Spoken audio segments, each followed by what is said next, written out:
So May 11th, Thursday, May 11th. You're back at Mohegan Sun, finally, after it's been a few months since your last fight. Yeah, man, too long. You going up That's against... been one of my main problems. You know what I'm saying? It's like, to get a fight is hard. Because now I'm in the middle, you know? Like, it's hard to get the top level fights, but then it's hard to get the low, you know what I mean? So, like, I'm in between, so it's tough to get a fight. I mean, you've been on the big stage. You know, you have a great resume in the sport of boxing. This is nothing new to you. I believe you're what, 29-6 or 8 right now? 29-6? 7. And 7. Yeah. It's been a rough road, man. Because, you know, it's like they say, every fighter, when they lose a fight, they want to find somebody to blame on it. But I don't operate that way. I go back and I check out the tapes, and there've been some rough decisions that I have in my career, honestly. I honestly feel like I have 3 losses, legit loss, you know? And, well, I could say maybe 4. You know what I mean? But it's always been probably, you know, I have changed, different management, you know, and this business, this is the hard thing about the sport, the business, you know. Stuff that people don't see behind the cameras, you know. That's right. You don't know what's going on. Why is this guy not fighting for so long? It's not because he doesn't want to, it's because you either have a problem with the manager or you have a problem with the promoter, you know what I mean? So there've been times when I had a rhythm going, you know, doing good, you know, I'm feeling good, I'm confident, but then something happened either with the manager or the promoter that breaks everything, man. Mm-hmm. There was time when I'm like, you know what? Why am I doing this? Forget about it. I didn't have the motivation. And let me tell you something. This sport, when you don't have the motivation, you're done, man. Because this is very, very hard sport. Mm-hmm. You know, you done it. You see how it feels when you go to the gym. You know, when you gotta get up early, do your running. You need motivation for stuff like that. You know what I mean? Otherwise, it's something that your body it's not normal for your body. You know what I mean? But like I say, I'm still here, thank God. I'm still very confident that I'm gonna get one more opportunity. Now, once I get one more opportunity, then that's it, I'm done. I love the sport, but there's other stuff like, you know, like we've been talking behind cameras. There's other stuff that I want to do. Mm-hmm. I mean, so basically, you're 36 right now, right? Yes. And I mean, you know spring chicken. We're gonna keep it real. I mean, you do look young. Yeah. I'm older than you, so you do look fairly young. But it appears to me that you're at the point in your career where you're starting to think about Delvin Rodriguez after boxing. Yes. You know, I mean, I know that you just recently opened up a club, and we both know that's a lot of work. Zona Azul. Zona Azul. You gotta come. Zona Azul right here in Danbury, Connecticut, yes. And I heard it's popping in there. Yep. I heard that you have a really nice establishment, and we treat people right. That's the main thing. We're here at the Three Brothers Diner in Danbury, Connecticut. We're hanging out with Peligro, Delvin Rodriguez, who's going to be going back to Mohegan Sun Thursday, March 11th. May 11th. I'm sorry. Thursday, May 11th, back at Mohegan Sun. You're going to be going up against Courtney Pennington. You know, Courtney Pennington, I believe, is 10-4 right now. 5 knockouts. You know, not a bad record. You know, I heard he surprised. He beat a couple guys that he was not. You know, so he surprised a couple guys, and you know, I can't take anything away from the guy.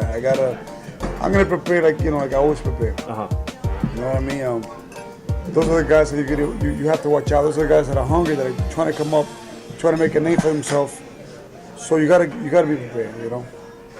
You just mentioned he's trying to make a name for himself. So, you know, basically Courtney's basically finding his way right now. Correct. You know, he's trying to become an established fighter, just as you are. You already have a name and a reputation in the sport. Everyone knows who Delvin Rodriguez is. So do you feel that maybe Courtney is looking at you as a stepping stone to advance his career? I'm sure he is. I'm sure that he knows that he needs somebody, you know, like you say, with a name like myself, to be able to make it to the next level, you know. And that happens to all of the fighters. I've been through that many times.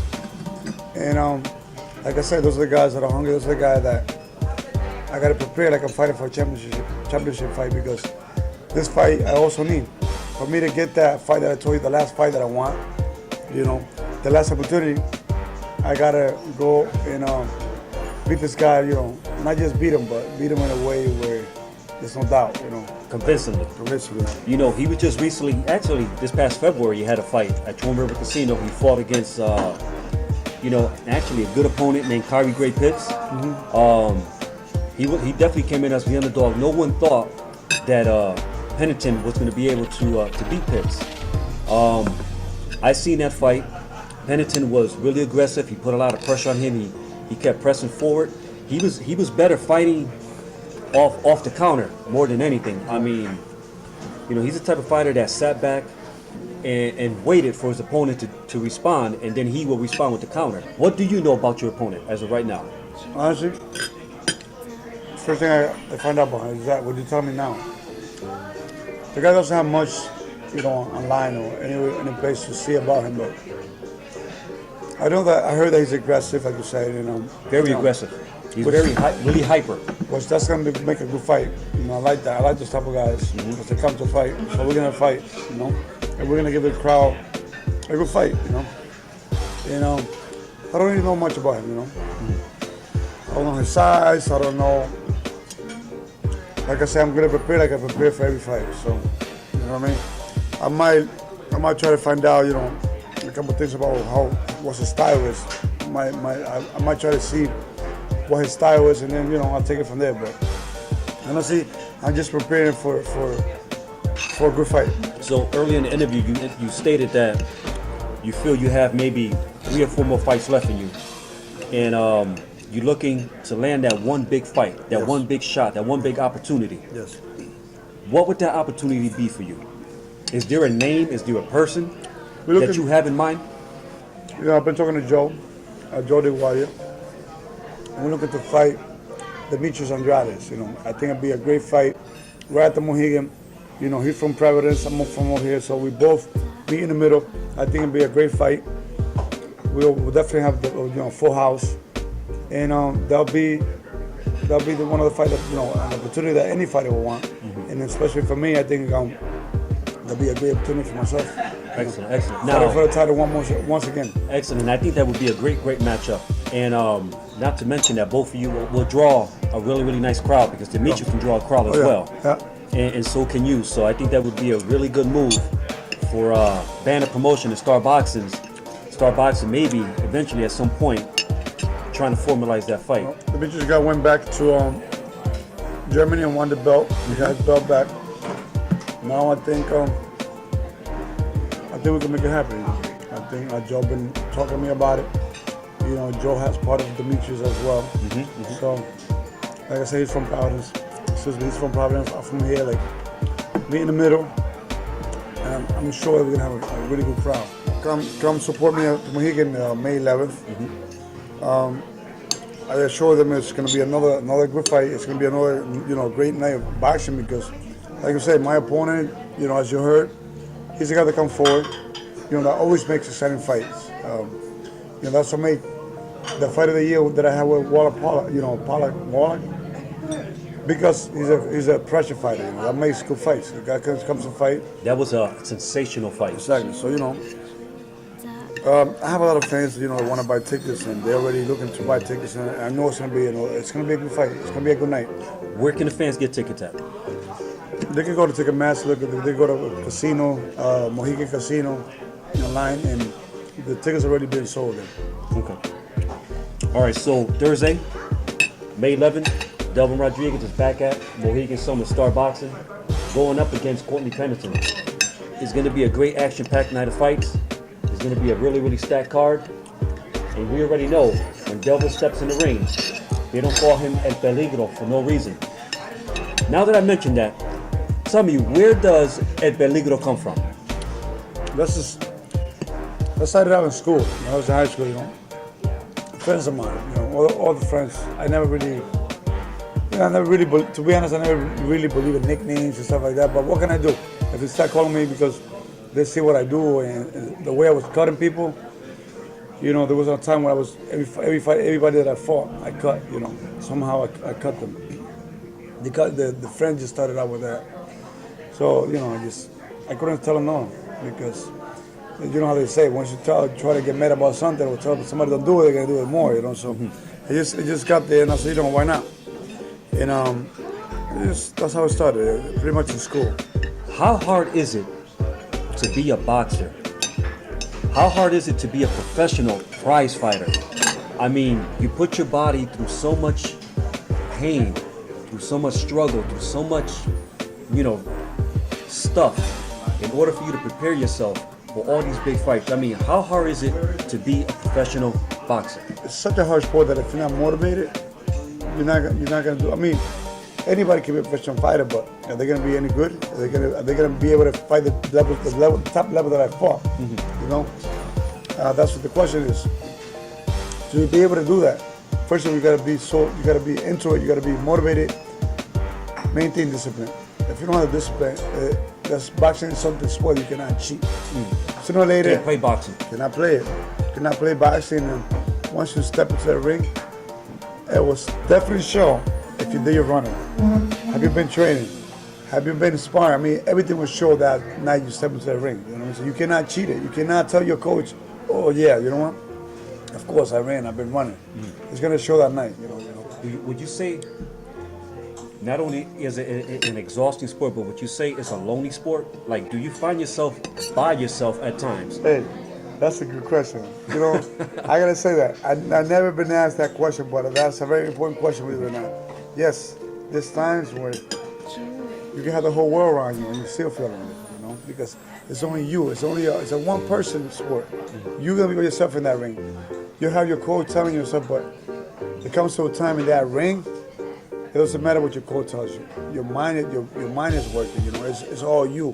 You got to figure it out. You don't have time to go back to the corner. By the time you get to the corner, you might be already knocked out. So yes, it gets, sometimes you feel very lonely. Even when you're in camp. When you're in camp, and you go through moments where there's, like I said, you can have your coach, you can have your friends, you can have your strength conditioner next to you, but you're lonely, man. You feel lonely because you're so focused, and it's like I say, it comes to the main thing. It comes in that ring. It's only you. You know what I'm saying? So it happens automatically. It happens automatically when you feel like, all right, I gotta figure this out on my own. You know what I'm saying? And then you feel like there's only certain things you can tell your coach. You know what I mean? Even though you should tell everything, but sometimes us with that ego as a boxer, shit, I can't tell my coach I'm hurt or I'm tired. I can't tell him that. You know what I'm saying? Because you have that ego that that it's a fighter mentality you have. Yeah. You can't really tell your coach, you know what, coach, can we not train today because I feel tired, man. I feel like this guy is hitting me too much.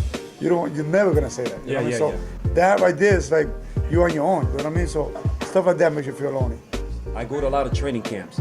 I see how hard it is to prepare yourself for each and every fight that you step into the ring for. I see the work that you guys put in, the way you have to eat, your diet, the hard work and dedication that you have to commit yourself to on a day-to-day basis.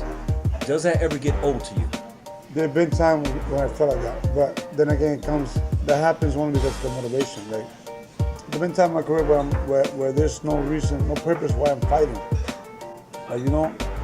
Like, there've been like 3 or 4 bad decisions where they call it a loss, where I know I lose. When that happens to a fighter, that takes you back a lot. It takes a lot out of you. When you know you beat somebody, and you don't get the decision. First time I ever fought for the title, I know I beat the guy. I didn't get the title. You know how like, oh my God, that dropped me. It just dropped me. It's like, you know what? I don't want to do this anymore. So when stuff like that happens, like, yes. So you get up like, I don't want to get up. I don't want to go do my running. You don't have that motivation. So, that's when it happens. But to say that it happened to me because I'm tired of sport, no. I'm always, every time I decide that I'm going to take a fight, I'm always motivated and I know what I got to do, And I do my work. I'm not afraid of work. But yeah, to answer the questions, like, a lot of stuff happens in the fighter's life that, people don't realize that takes away from that. It takes all that motivation, and it's like, you get up and you're like, there's no sense. What am I doing this for? And it makes it even harder. You know how hard it is to go to the gym every day without a motivation? So forget about it. You don't want to do it. You don't want to do it. Delvin, great opportunity to meet up with you here. Thank you, my man. Danbury, Connecticut. It was a pleasure of mine. You know, look forward to seeing you step back into the ring. Yeah. May 11th, start boxing, Slugfest at Mohegan Sun. Get your tickets now at Ticketmaster.com. Come and watch El Peligro, let me pronounce it properly, El Peligro, El Peligro. do his thing. March, I keep saying March, May 11th, May 11th. at Mohegan Sun. Thank you for watching. Thank you. There's no place to be but here at the Mohegan Sun Arena as Star Boxing presents Slugfest at the Sun, featuring Delvin and Peligro Rodriguez, who will be going toe-to-toe against Courtney Pennington. So get your tickets now at MoheganSun.com.